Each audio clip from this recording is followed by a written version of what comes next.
नमस्कार दोस्तों, जय श्री राम। कैसे हैं आप सभी लोग। तो कुछ दिनों में बजट आने वाला है।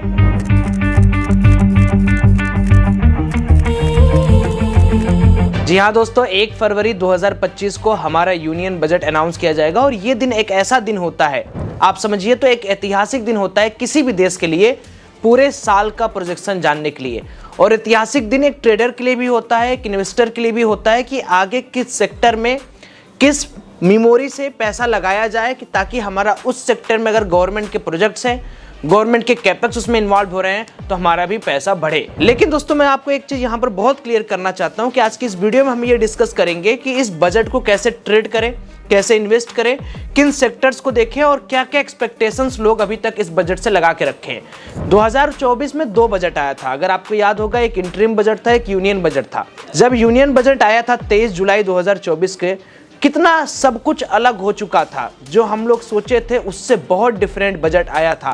LTCG, STT, टैक्सेशन, इंडेक्सेशन, ये सारी चीजें गवर्नमेंट ने फिर से लाई थी। लेकिन बाद में जब मीडिया प्रेशर हुआ, बहुत सारे लोगों ने बोला, तो कई सारी चीजों को विड्रॉ किया गया। मुझे लगता है कि इस बार गवर्नमेंट अपने पुराने काम से सीख लेगा और इस बार का बजट बहुत ही अच्छा होगा। बाकी आइए इस वीडियो में हम लोग स्ट्रेटेजी समझते हैं, फिर बाद में देखेंगे कैसा होता है। दोस्तों इस बजट कैसे मोटा पैसा बनाए उसके बारे में कंप्लीट एजुकेशन वाले बात होगी। देखिए इधर उधर की बात नहीं होगी, कहानियां नहीं बताई जाएगी। आप वीडियो देखना, पूरा एकदम फैक्ट आपको बताऊंगा, कौन से स्टॉक, कौन से सेक्टर, गवर्नमेंट कैपेक्स कैसा होने वाला है, सब कुछ डिस्कस करेंगे। लेकिन एक बार ना पहले बजट का रूपरेखा देखो। मैं आपको एक एग्जाम्पल के माध्यम से समझाना चाहता हूं क्या होता है बजट के अंदर। देखिए सबसे पहले अगर आप देखेंगे दोस्तों ना, ये जो बजट है ये मामूली बजट नहीं है। अगर आप 2024 का बजट देखे होंगे तो 2024 में आपको क्या दिखा, एक आया हमारे पास इंटरिम बजट, क्योंकि उस समय सरकार के अंदर चुनाव होने वाला था। उसके बाद हमारे पास आया क्या, यूनियन बजट, जो ओरिजिनल आता है। अब जब यूनियन बजट आया, इस यूनियन बजट के अंदर गवर्नमेंट ने बहुत अलग अलग चीजें बढ़ा दी, जैसे STT बढ़ा दिया, ठीक है, LTCG टैक्स बढ़ा दिया। ये सब चीजें बढ़ाने के बाद फिर इंडेक्सेशन ला दिया, इंडेक्सेशन के बारे में मैंने वीडियो बनाया था। इन सबको मार्केट के अंदर बहुत ज्यादा ही निगेटिव बोला गया, पैनिक माना गया। अच्छा, अगर ये पैनिक माना गया दोस्तों, उस दिन पता है आपको, निफ्टी भले सेटल किया था निगेटिव कैंडल बना के, लेकिन उसके बाद मार्केट ने यहां से 3000 पॉइंट की रैली की थी। अब बोलो इसका क्या जस्टिफिकेशन है? कोई जस्टिफिकेशन नहीं है। सेम अगर आप देखेंगे इस समय जब मार्केट के अंदर इंटरिम बजट लाया गया था, उसके बाद मार्केट यहां से 4500 प्लस पॉइंट भागा हुआ था। ये लाया गया था आपको 23 जुलाई 2024 के दिन, याद होगा आपको, क्योंकि सरकार बनने के बाद पहला बजट था। तो मार्केट के अंदर एक चीज समझो, जो ये बजट डे की बात हम लोग कर रहे हैं ना, ये बजट डे की बात हम लोग कर रहे हैं क्योंकि हमें सिर्फ उस बजट डे के बारे में डिस्कस करना है। यही बहुत सारे लोग मिस कर जाते हैं। मैंने जो आपको ये चार्ट दिखाया, ये अगर आपको 3000 पॉइंट इस तरीके के मोमेंटम मिल जाए तो आपका मजा आएगा कि आप सिर्फ एक दिन बजट के बारे में सुन के देख के पैसा बना लोगे, नहीं बना सकते। अब इसको थोड़ा सा हम लोग ना तोड़ते हैं। अगर मैं यहां पर बी लिखता हूं, बी फॉर बजट, तो समझो इसमें क्या क्या इवेंट होते हैं। देखिए जनाब, जो एक दिन पहले का दिन होता है, जैसे 31 जैन की बात करें, 31 जैन यानी शुक्रवार का दिन, इसको हम लोग कहते हैं प्री बजट डे। ये डिसाइड करता है मार्केट के अंदर कि मार्केट एक्ट कैसा कर रहा है। और एक बात याद रखिएगा, इस समय मैं आपको बता रहा हूं, न्यूज बाद में आ जाएगी दोस्तों, प्राइस एक्शन पहले बन जाएगा। तो हमारा फोकस इस पे रहेगा भी, क्योंकि प्राइस एक्शन जैसे जैसे बनता जाएगा, याद करना, न्यूज वैसे वैसे आएगा। तो प्राइस एक्शन को एक हथौड़ा मार के उसको सेटल करने के लिए एक इंपैक्टफुल चीज चाहिए, जिसका नाम है न्यूज, जिसका नाम है बजट। उसके बाद जिस दिन शनिवार है 1 फेब को, उस दिन मार्केट ओपन रहेगा। सोचिएगा मैं तो कि मार्केट बंद है, 1 फेब को अपना बजट आएगा। उसके बाद 3 फेब को अपना पोस्ट बजट रैली शुरू होगी। ये 3 फरवरी क्यों, क्योंकि 2 तारीख को संडे है तो मार्केट क्लोज रहेगा। 3 फेब को अपना पोस्ट बजट रहेगा, यानी बजट के बाद की रैली। और हमारा पूरा का पूरा जो फोकस वो क्रैक डाउन करना है इसको और इसको लेकर। तो अब समझने की कोशिश करते हैं बजट के दिन क्या होता है, कैसे होता है और किस तरीके की चीजें हमें बजट के यहाँ सुनने को मिल सकती है। देखिए जब भी आप ट्रेडिंग करेंगे दोस्तों, याद रखना, ट्रेडिंग के अंदर मैं कुछ बातें आपको बता रहा हूं। पहले अभी करंट सिनेरियो क्या है? करंट सिनेरियो है कि जितने भी SMEs स्टॉक्स हैं, जितने भी आप समझ लो स्मॉल कैप हैं, है ना, या मान लो आप मिड कैप की बात कर लो, या आप बात कर लो PSUs की, ठीक है, ये सारे के सारे स्टॉक्स में दोस्तों करीब करीब मान के चलो कुछ नहीं मिनिमम 10% से लेके 20% का करेक्शन है। लेकिन अब यहां पर क्या होता है, एक नया जो प्लेयर होता है जिसने भी मार्केट के अंदर जस्ट एक कदम रखा है, वो क्या सोचता है पता है, वो सोचता है अरे यार इतना बढ़िया करेक्शन दिख रहा है, चलो एक काम करता हूं यहीं से मैं खरीदना शुरू कर देता हूं, लेकिन दोस्तों मैं एक बात आपको एकदम सिंपल वे में बता रहा हूं, ये जो 10 से 20% लुढ़के हुए स्टॉक्स है, ये मत सोचना है कि ये 10 से 20% आज लुढ़के हुए हैं तो ये 30% नहीं जाएंगे, 50% नहीं जाएंगे, हो सकता है इससे भी बुरे स्टॉक गिर सकते। तो पहले तो अपने दिमाग से ये चीज हटा दो कि जो 20% गिर गया वो 50% नहीं गिर सकता। पहले तो ये अपने अंदर हटा दो। बजट डे की ट्रेडिंग मैं करवा रहा हूं आपसे, क्योंकि मैं चाहता हूं कि आप बजट डे के दिन एकदम अपने दिमाग से बायसनेस हटा दो, मुझे कॉल लेना, अरे कुछ आपको नहीं करना है, आपको जो पैटर्न बता रहा हूं, जो प्राइस एक्शन आपको बता रहा हूं उसको फॉलो करना है, एकदम क्लियर। इससे ज्यादा कुछ मत सोचो कि नहीं बजट डे के दिन मैं क्या करूंगा ना, पीएसयू उठा लूंगा, वाह वाह चांदी मेरी लग जाएगी, उसके बाद क्या करूंगा मैं एलआईसी उठा लूंगा, वाह वाह कुछ भी आपको ऐसा नहीं करना है। जहां पर आपको प्राइस दिखेगा वहीं पर आपको लेना है। सो स्टॉक्स का करेक्शन, खास करके ये पर्टिकुलर स्टॉक जहां पर हम small cap, mid cap and PSUs की बात कर रहे हैं, इनके ऊपर गवर्नमेंट कितना कैपेक्स खर्च करेगा उसके बारे में बोलना बहुत ज्यादा ही कठिन है। अभी भी मैं बहुत लोगों को देख रहा हूं, उनका मेन फंडा क्या है पता है, वो सोच रहे हैं कि मैं एक कंपनी ऐसा उठा लूंगा जो पोर्टिंग पर ध्यान देता है, एक कंपनी ऐसा उठा लूंगा जो स्मॉल कैप होगा, एक कंपनी ऐसा उठा लूंगा जो इलेक्ट्रिसिटी डिपार्टमेंट में काम करता है ताकि गवर्नमेंट हो, पीएसयूज बैंक उठा लूंगा। ऐसे नहीं करना है, ठीक है, आराम से काम करना है, आहिस्ते आहिस्ते काम करना है। दूसरी चीज, अगर आप स्टॉक के बारे में डिस्कस करेंगे तो स्टॉक में मैं एक छोटी सी बात आपको बता रहा हूं, एक क्रॉसओवर स्ट्रेटजी मैं आपको दूंगा, क्रॉसओवर स्ट्रेटजी दूंगा जिसको हम कहते हैं 200 SM में एंड 100 SM में। इसको अभी मैं आपको सिखा दूंगा। इस पैटर्न को सीखने के बाद आपको जो भी स्टॉक्स उठाना हो बजट के दिन 1 फेब को या 3 फेब को आप उठा लेना, आप दुनिया भर के नॉइजेस से बचे रहोगे। मैं बजट के बाद क्यों बोल रहा हूं, क्योंकि ये बजट जो होता है दोस्तों ना, इसके बाद 1 साल का पूरा फिगर जो होता है, चाहे वो इंपोर्ट हो, एक्सपोर्ट हो या FIIs का मनी हो, और साथ ही साथ में अगर आप देखेंगे डॉलर इंडेक्स इस समय गिर रहा है, तो जितना डॉलर इंडेक्स गिरेगा दोस्तों उतना ही ज्यादा इमर्जिंग मार्केट में पैसा आएगा। इसीलिए मैं बोल रहा हूं कि ये बजट देख लो। इस बजट के अंदर एक छोटी सी स्ट्रेटेजी दे रहा हूं, पहले अपने दिमाग में ये निकाल दो कि गए 52 वीक लो ले लिए, ऐसा मत करना। ये जो एक स्ट्रेटेजी चलती है ना कि गए हमने 52 वीक लो स्टॉक खरीद लिया, ये सब बकवास है, ये सब किताबी भाषा है। आपको कोई स्टॉक लेने के पीछे मेहनत क्या करनी है, केवल एक मेहनत करी, क्रॉसओवर देखो जिससे आपको प्राइस एक्शन समझ में आए, और उस पर्टिकुलर स्टॉक की अर्निंग रिपोर्ट देख लो कि अर्निंग है या नहीं है, उसका पी है या नहीं है। बस इतनी छोटी सी चीज है जिसको अभी हम डिटेल में कवर करेंगे। दूसरी चीज, अब मैं बात करता हूं यहां पर ट्रेडर्स की। ट्रेडर्स ध्यान दीजिएगा, मैं आपको एक सिंपल सी चीज बताता हूं। सबसे पहले ये समझो कि ये जो ऑप्शंस नाम की एक चीज बनी है जिसमें आप कॉल एंड पुट दोनों बजट के दिन ट्रेड करते हो, किस तरीके से आप ट्रेड कर सकते हो। पहला ऑप्शन दोस्तों आपके पास है जिसको हम कहते हैं नेकेड ऑप्शन, बाइंग और सेलिंग। नेकेड ऑप्शंस B और S, इसका क्या मतलब है कि आप ओवर कॉन्फिडेंट हो, या आप बहुत बड़े ओवर कॉन्फिडेंस में हो, या आपको बहुत कॉन्फिडेंस है, आपने क्या किया, या तो कॉल बाई किया होगा या तो आपने पुट बाई किया होगा, ठीक है, या तो आपने बाई किया होगा तो सेल किया होगा, तो बाई किया होगा तो सेल किया होगा, आपके हिसाब से आप सेलर हो या बायर हो। अब इसमें दिक्कत क्या दोस्तों, इसमें दिक्कत सबसे बड़ी ये है कि सेलर्स के पास एक कमांड प्लस है, बायर्स के पास एक कमांड डाउन है। सेलर्स के पास एक बहुत बड़ा कमांड डाउन है, बायर्स के पास एक बहुत बड़ा कमांड अप है। सेलर्स के पास बहुत बड़ा कमांड डाउन क्या है, जैसे मान लो कि एक प्रीमियम है कॉल का, एक बंदे ने उसको बाई करके रखा है 100 रुपए पे, ठीक है, और एक बंदे ने उसको सेल करके रखा है 100 रुपए पे।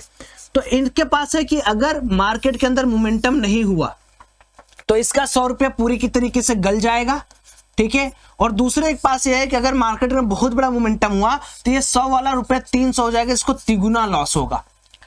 तो मेरे हिसाब से अगर आप नेकेड ऑप्शन बाइंग या ऑप्शन सेलिंग कर रहे हैं तो ये पूरी तरीके से खत्म कर दीजिए, ये काम आपको नहीं करना है ऑन बजट डे।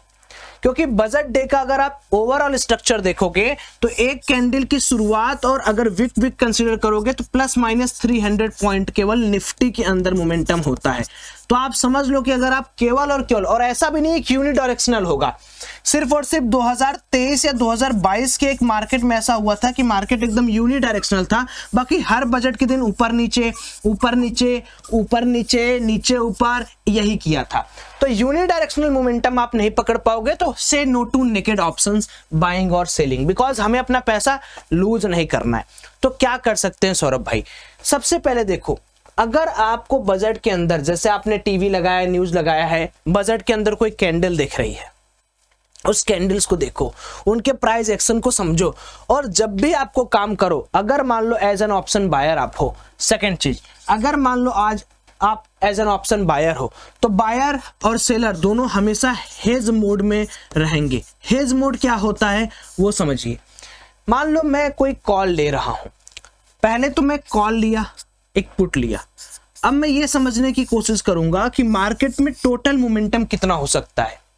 तो मान लो अगर मैं निफ्टी की बात करूं और एटीएम इसका चल रहा है 25,000 पे, ठीक है, सपोज करो 25,000 पे चले, एक एग्जांपल दे रहा हूं, भले चले या ना चले, ज्यादा से ज्यादा ये मार्केट क्या जा सकता है, 25,100 इधर जा सकता है, ठीक है, और 25,000 के नीचे जा सकता है 100.90, यानी 24,900 इधर जा सकता है। मान लो अगर मैं मोटा मोटा प्लस माइनस 100 का मान रहा हूं, तो जो एटीएम स्ट्राइक प्राइस है, आपको उसी स्ट्राइक प्राइस के दोनों कॉल और पुट को बाई करके रखना है, यानी 25,000 का कॉल भी आपको बाई करना है और 25,000 का पुट भी आपको बाई करना है।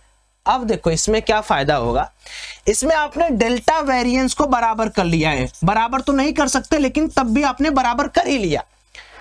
और दूसरी चीज क्या है कि ऐसे पोर्टफोलियो मोड में दो फायदे होते हैं कि अगर मार्केट मान लो 100 पॉइंट ऊपर गया या 100 पॉइंट नीचे आया, एटलीस्ट एक स्ट्राइक प्राइस आपको पैसा देगा, और उस दिन विक्स हाई रहता है। विक्स हाई रहने का सबसे बड़ा इंपैक्ट ये है कि जो आप लेग लोगे, मान लो 25 क्वांटिटीज में लिए, 25 क्वांटिटीज में लिए, तो आपके जो लेग होंगे उसमें मैक्स टू मैक्स 200 रुपए पर आल लेग आप कमा लोगे, क्योंकि डीके का फैक्टर उतना जल्दी होगा नहीं।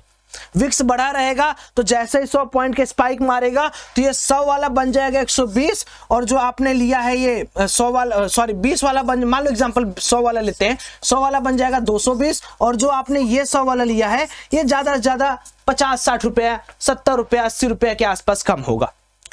तो समझो ये इसमें 100 पॉइंट जुड़ेगा, उसमें 80 पॉइंट ही माइनस होगा, तब भी 20 रुपया आपका एक लेग में आ जाएगा, ओवरऑल आपको कुछ पैसा मिलेगा। यह है हेज मोड, एक नॉर्मल हेज मोड। अब इसमें आप स्टैंडर्ड हेज कैसे कर सकते हो? जैसे सपोज करो कि आपको कहना है कि नहीं सौरभ भाई ये तो थोड़ा सा रिस्की लग रहा है, क्योंकि भाई सिंपल सी बात है, अगर मार्केट टाइम बिता के जाएगा तो ये प्लान आपका फेल हो जाएगा। तो अगर आपको लगता है कि नहीं इससे भी अच्छा कुछ ऑप्शन बताइए, तो मैं आपको इससे अच्छा ऑप्शन ये बताता हूं कि आप ऑप्शन सेलिंग में हेजिंग करें। आपको इसके लिए थोड़ा सा बड़ा कैपिटल चाहिए। ऑप्शन सेलिंग में आप हेजिंग कैसे कर सकते हैं? जैसे सपोज करो आपने एक कॉल लिया, एक पुट लिया, ठीक है, आपने कॉल को सेल किया। अब कॉल को आप सेल करो तो कम से कम 250 पॉइंट अबव, है ना, भले 20 रुपया 30 रुपए मिले। पुट को आप सेल करो तो 250-300 पॉइंट अबव, ठीक है, स्ट्राइक प्राइस जो भी एटीएम हो। क्यों? क्योंकि अगर 250 पॉइंट का मोमेंटम करके वापस आया तो ये पूरा का पूरा डीके आपका है, नेकेड काम नहीं करना है। तो अब तुमने कॉल सेल किया मान लो 30 रुपए का, ठीक है, तो इसके साथ एक कॉल प्लस करो बाई, ठीक है, 10 रुपए के आसपास का, 20 रुपए का डिफरेंस हमेशा रखना। इधर ही मान लो तुमने पुट सेल किया 30 रुपए का, तो एक पुट एटलीस्ट बाई करके रखो 10 रुपए का। अब सारा का सारा गेम विक्स पर है, जितना डरावना माहौल, ठीक है, उतना ही ज्यादा अपना प्रीमियम गलेगा बढ़ेगा। तो ओवरऑल जो मेरा एक्सपीरियंस है वो ये है कि नेकेड को अगर अपन बाय बोल दे, इसको बाय बोल के कोई भी हेजिंग मोड आप अपनाओगे तो कम से कम 60% के आसपास तो आपका पैसा थोड़ा बहुत बन जाएगा। इससे बढ़िया एक उपाय और है, उसमें क्या करना है आपको वो सीख लीजिए। जैसे सपोज करो ये एक आउटलुक स्ट्रक्चर है। आउटलुक स्ट्रक्चर का मतलब क्या हो गया कि हमें पता है कि यार निफ्टी, सौरभ भाई ना, निफ्टी का ब्रॉडर जो फिगर है वो बुलिश है, सपोज करो वो बुलिश है, ठीक। तो अगर बुलिश है तो हम क्या करेंगे, एक बार चार्ट को देखेंगे। अब जैसे अगर आप ये निफ्टी का चार्ट देखोगे आपको कहानी सब क्लियर हो रहा होगा कि मार्केट के अंदर क्या हो रहा है दोस्तों। मार्केट के अंदर एक बहुत ही बढ़िया सेलिंग हुई, फिर थोड़ा सा मार्केट कॉन्टिन्यूएशन गया, फिर सेलिंग हुई। तो आप कह सकते हो कि मार्केट टॉप से डिक्लाइन मोड पर चल रहा है, मार्केट टॉप से डिक्लाइन मोड पर चल रहा है, डिक्लाइन मोड पर चल रहा है। अब मान लो ऐसा कोई है जिसको लगता है कि सौरभ भाई इतना बड़ा मार्केट का फॉल है, इसके बाद मुझे लगता है कि मार्केट यहां से चढ़ेगा। तो यहां पर एक आप आउटलुक स्ट्रेटजी ये बना सकते हो कि भाई सपोज मैं क्या करता हूं, निफ्टी का 1 मंथ लेटर वाला एक फुट खरीद लेता हूं, है ना। एंड जितना लॉट मैं ये लूंगा उतना ही लॉट मैं एक एटीएम जहां पर मैं ले रहा हूं पी को भी खरीद लूंगा। ऑप्शन बाइंग है, पूरा खरीदना है। अब देखो इसमें आपका फायदा क्या होगा। ये जो पुट आप खरीदेंगे दोस्तों ये वीकली होना चाहिए, और ये जो खरीदेंगे ये 1 मंथ लेटर होना चाहिए। तो अब मैं आपको एग्जांपल देता हूं। इस वाले मोड पर आपने अपने आप को एडजस्ट कर लिया कि भाई चल मेरे को नो डीके है, कोई डीके नहीं देना पड़ेगा। इस वाले मोड पे आपको डीके देना पड़ेगा। तो आप मान लो इस वाले चीज को खरीद लेते हो। अब मान लो आपका मार्केट और नीचे जाता है, 200 400 500 पॉइंट नीचे जाता है, क्योंकि स्ट्रक्चर इतना क्लियर है कि भाई निफ्टी कहीं ना कहीं से तो एक अच्छा मोमेंटम मारेगा, ये भी आपको क्लियर है। ऐसा नहीं होगा ना कि 27,000 पर निफ्टी है, वहां से गिरते गिरते सीधे 20,000 पे आ गया या 18,000 पे आ गया। इतना बड़ा मोमेंटम कराने के लिए बहुत जिगरा चाहिए और इतना पैसा है भी नहीं। और जैसे ही डॉलर इंडेक्स नीचे जा रहा है मुझे लगता है कि थोड़ा सा नीचे आके मार्केट 22,500 22,250 के बाद मार्केट फिर अप जाएगा। तो ऐसे सिनेरियो में क्या करना है दोस्तों कि एटीएम जो पुट का आप खरीदेंगे, सपोज 2 4 5 10 दिन तक मार्केट नीचे जाता रहा तो पुट के अंदर आपको एक बढ़िया धांसू प्रॉफिट होगा और वो आपके फ्यूचर के अंदर लॉस दिखाएगा। अब आपको क्या करना है, जैसे 22,500 22,200 22,000 तक का मान लो, आपको मैं एग्जांपल बता रहा हूं, एक लेवल आपने डिसाइड किया, वहां पर अब आपको ये पुट को एग्जिट कर देना है। क्यों? क्या यहां पर मैंने क्या बोला, we are playing with the risk. हम आउटलुक देख के बात कर रहे हैं, क्योंकि बजट के दिन यही कर सकते हो। उसके बाद अगर आपका बजट के दिन ही बहुत बड़ा मोमेंटम हुआ, फ्यूचर आपको लदालद दे देगा पैसा, और इसका जो ऑप्शन है उतना ही आप लूज करोगे। फ्यूचर के अंदर कितना आएगा वो आपको थोड़ी पता है।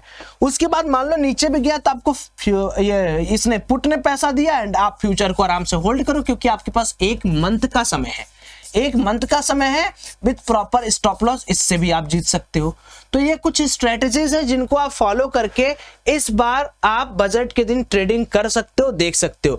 बाकी मैं पूरे दिन लाइव रहूंगा, यही सारी स्ट्रेटजीज लाइव डिप्लॉय करूंगा। इसके लिए आप सिर्फ और सिर्फ कमेंट कर देना, आपको हमारी टीम जो है प्राइवेट मैसेज आपके कमेंट में रिप्लाई में कर देगी, जूम का लिंक आपके उसी में कर देगी। तो आप खाली कमेंट कर देना भैया मैं आपके साथ लाइव सेशन ये बजट के दिन 1 फेब को ज्वाइन करना चाहता हूं, आप कमेंट कर देना, ठीक। अब इससे भी ज्यादा चीज है, ये तो हमने ये बता दिया कि वैल्यू प्रीपोजिशंस क्या है, किस तरीके से ट्रेड करेंगे। और एक आप लोग के अंदर दिमाग में ये आ रहा होगा कि सौरभ भाई पास्ट बजट की रैलीज को देखा जाए या नहीं देखा जाए। मैं कहूंगा बिल्कुल नहीं देखा जाए। मेरे पास सारा डेटा है, 2019 का पहला, दूसरा, 20, 21, 22, 23, 24 का इंट्रीम भी है, और मैं डेट भी आपको बता दे रहा हूं। तो चार्ट में जाने में कितना समय लगेगा, 23 जुलाई को जाकर देख लो। मार्केट के अंदर 300 पॉइंट अप डाउन, नीचे ज्यादा गया था लेकिन क्लोजिंग हुई थोड़ा ऊपर, उसके बाद मार्केट 2-3 दिन पॉजिटिव रहा। लेकिन मैं ये बता रहा हूं आपको, इसका कोई फायदा नहीं होने वाला। ये बजट का जो दिन है ना, ये इवेंट डेज होते हैं, न्यूज डेज होते हैं, उनका कोई फायदा नहीं होने वाला दोस्तों आपको। अब जब आपने बजट के बारे में इतना सुन लिया तो एक चीज और सुन लो कि क्या एक्सपेक्टेशंस हैं इस बार बजट की और किन सेक्टर्स पर हमें ध्यान देना है अगर आप एक लॉन्ग टर्म इन्वेस्टर हो। अभी ट्रेडर के बारे में मैंने बता ही दिया। अब यहां पर आ जाओ, अगर आप देखोगे तो सबसे पहला जो बजट का एक्सपेक्टेशंस हैं, क्या क्या कर सकते हैं ये क्या लिखियो भाई, एडिटर साहब भी थोड़ा नशे में रहते हैं। एक्सेप्शंस नहीं है दोस्तों, ठीक है, सॉरी, इसको लिख दो आप कि क्या बजट के दिन क्या क्या हो सकता है। सबसे पहले जो सबसे बड़ी मांग है दोस्तों वो है इनकम टैक्स रिफॉर्म पे। ये एक पॉजिटिव न्यूज भी देगा मार्केट के अंदर अगर इनकम टैक्स रिफॉर्म्स होता है। जो टैक्स पेयर्स हैं वो एंटिसिपेट कर रहे हैं कि थोड़ा सा मिडिल क्लास वालों को फायदा हो। एग्रीकल्चर एंड रूरल डेवलपमेंट, मैं आपको यहाँ पर 2 सेक्टर्स ऐसे बताने वाला हूँ जिन सेक्टर, देखो मैं एक सेबी रजिस्टर्ड एंटिटी नहीं हूँ तो मैं आपको डायरेक्ट स्टॉक के नाम नहीं बताऊंगा, मैं आपको सेक्टर बता रहा हूँ। सेक्टर में हीरा खोजने की जिम्मेदारी आपकी। सबसे पहला सेक्टर है दोस्तों मेटल सेक्टर्स। मेटल सेक्टर्स में आप zinc sectors, steel sectors, gold sectors के माइनिंग खोज सकते हो। दूसरा सेक्टर है दोस्तों फर्टिलाइजर सेक्टर। ये दोनों सेक्टर पर ध्यान रखिएगा क्योंकि जिस हिसाब से मौसम का वातानुकूलन बदल रहा है और जिस तरीके से गवर्नमेंट अलग अलग सब्सिडीज प्लान कर रही है, मेटल सेक्टर्स, माइनिंग सेक्टर्स और फर्टिलाइजर सेक्टर्स हमारे लिस्ट में जरूर होने चाहिए। सब्सिडीज के अंदर देखिए बहुत सारा प्लान हो रहा है कि किस तरीके से सब्सिडीज लाएं, एआई जनरेशन पर किस तरीके से वर्क करें, स्टार्टअप योजना किस तरीके से लाएं, किस तरीके से भारत के हर यूथ को कुछ ना कुछ काम दे, जिम्मेदारियां दे। तो मुझे लगता है कि ये जो सेक्टर है ये मुझे लगता है टीसीएस जैसी कंपनीज को थोड़ा बूस्ट करेगी, बट फिर भी ये कोई रिकमेंडेशन मत समझना, बस मेरा एक छोटा सा मानना है। Privatisation of state owned enterprises, privatisation में अभी आपने सुना होगा हाल ही में जो बिजली विभाग है वो सारी की सारी प्राइवेट होने जा रही है। तो प्राइवेटाइजेशन होने पे थोड़ी रूपरेखा हो सकती है सुधरे, लेकिन इसके ऊपर अभी बहुत सारा विवाद चल रहा है। इसलिए हम लोग थोड़ा सा भी यहाँ पर पावर सेक्टर के अंदर थोड़ा ज्यादा डेवलपमेंट अपना बताएंगे, क्योंकि गवर्नमेंट अभी मोदी जी की है तो हम कहेंगे कि अडानी सेक्टर्स के अंदर खास करके Adani power and Adani green के स्टॉक्स पर नजर रखनी चाहिए। लेकिन ये कोई रिकमेंडेशन नहीं है, इस तरीके के स्टॉक्स और आप खोज सकते हो। और साथ ही साथ में रिन्यूएबल सेक्टर, जितने भी रिन्यूएबल सेक्टर्स हैं उन पर ध्यान दीजिएगा। अभी ग्रीन एनर्जी या कह लो ईवी चार्जिंग पर बातचीत उतनी हो नहीं रही है। अगर इस बजट में ईवी के ऊपर कुछ अच्छी खासी बात किया जाए तो बैटरी सेक्टर भी अच्छा परफॉर्मेंस दे सकते हैं। इंफ्रास्ट्रक्चर एंड कैपिटल एक्सपेंडिचर, मुझे लगता है अगर इस बार गवर्नमेंट नहीं बढ़ाती है तो फिर मार्केट के अंदर सेंटीमेंट नेगेटिव होगा। गवर्नमेंट कैपेक्स एक ऐसी चीज है जो गवर्नमेंट को सोचनी चाहिए और बढ़ानी चाहिए। पिछले बजट के बाद गवर्नमेंट ने कैपेक्स को बहुत घटाया है। अगर ये बढ़ता है तो जैसा मैंने बोला था कि एक्सपेक्टेशन कुछ भी मत रखना, पहले मैंने बताया था कि पीएसयूज रैली करेंगे, एसएमईज रैली करेंगे, स्मॉल कैप रैलीज करेंगे, मिड कैप। ये तभी हो सकता है जब गवर्नमेंट अपने कैपेक्स बढ़ाए। तो अगर गवर्नमेंट कैपेक्स बढ़ाती है ऐसे में हमें मैन्युफैक्चरिंग कैपेसिटी ज्यादा देखने को मिलेगी, क्योंकि अभी हाल में आपने देखा होगा अमेरिका क्या कर रहा है, अमेरिका फिर से सर्विस इंडेक्स से अपने आप को मूव कर रहा है मैन्युफैक्चरिंग इंडेक्स में, यानी वो सर्विसेज से ज्यादा डिपेंड होना चाहता है मैन्युफैक्चरिंग में। तो हमारा भारत देश भी मैन्युफैक्चरिंग सेक्टर्स के अंदर कुछ ना कुछ तबाही करने वाला है। उसमें हो गया एक्सपोर्ट इंपोर्ट वाली कंपनीज पर ध्यान रखना, जो शिपिंग वाली कंपनीज उन पर ध्यान रखना, जो मैन्युफैक्चरिंग प्लांट्स यहां डाल रहे उन पर ध्यान रखना। ये काफी इंपॉर्टेंट आपके लिए होने वाला है। हेल्थ केयर एक बहुत बड़ा इशू है, हेल्थ केयर के ऊपर जीएसटी भी घटाया गया है। हेल्थ केयर ऊपर और बहुत सारे लैब और बहुत सारी चीजें अभी धीरे धीरे स्थापित की जाएंगी। और हेल्थ केयर के अंदर दोस्तों मैं बात करूं ना, ऐसी कंपनीज का आप टारगेट करो जो हेल्थ इंश्योरेंस बेच रही हैं, इसका भी मार्केट कैप बहुत तेज भागने वाला है। टेक्नोलॉजी एंड इनोवेशन सेक्टर में मैंने जैसा बोला एआई ड्रिवन जो भी काम करेगा वो ज्यादा के ज्यादा आजकल डिमांड पे रहेगा, और डिमांड का ही पूरा का पूरा गेम है। जो जितना न्यूज में बना है स्टॉक उसका उतना ही बढ़ा है, ये याद रखिएगा। क्या बात है, मैं तो शायर भी बन गया। हाँ ठीक है, तो बस यही है आज के लिए। और कुछ स्टॉक्स हैं जो MOSL जिसको मैं फॉलो करता हूं, थोड़ा बहुत उन्होंने बताया है, ये आप अपने रिस्क पे लेना। बाकी मैंने बाय लिख दिया इसलिए मेरा नाम मत लगाना। Bajaj, SRF, Eicher Motors, UltraTech, ICICI bank. Hope करते हैं वीडियो आपके लिए बहुत अच्छी होगी, बहुत सुनहरी होगी एंड आपने काफी सारा चीज सीखा होगा। बजट के दिन मैं कुछ बातें आपको पहले क्लियर कर रहा हूं। हम लोग लाइव रहेंगे, लाइव में जुड़ने के लिए आप कमेंट कर सकते हो। कमेंट का आपको रिप्लाई तभी मिलेगा जब आप इस वीडियो को एक लोग को शेयर कर देंगे। दूसरी चीज, इंस्टाग्राम पे वीडियो जरूर लगाइएगा, अपने दोस्तों को दिखाइए। कोई भी बायस नहीं रहेगा, प्राइस एक्शन फॉलो करने का, जिस तरीके से मार्केट बिहेव करेगा उस तरीके से बजट के अंदर ट्रेड करेंगे। धन्यवाद, जय श्री राम, बाय बाय, मिलते हैं नेक्स्ट वीडियो में। चैनल सब्सक्राइब जरूर कर लेना।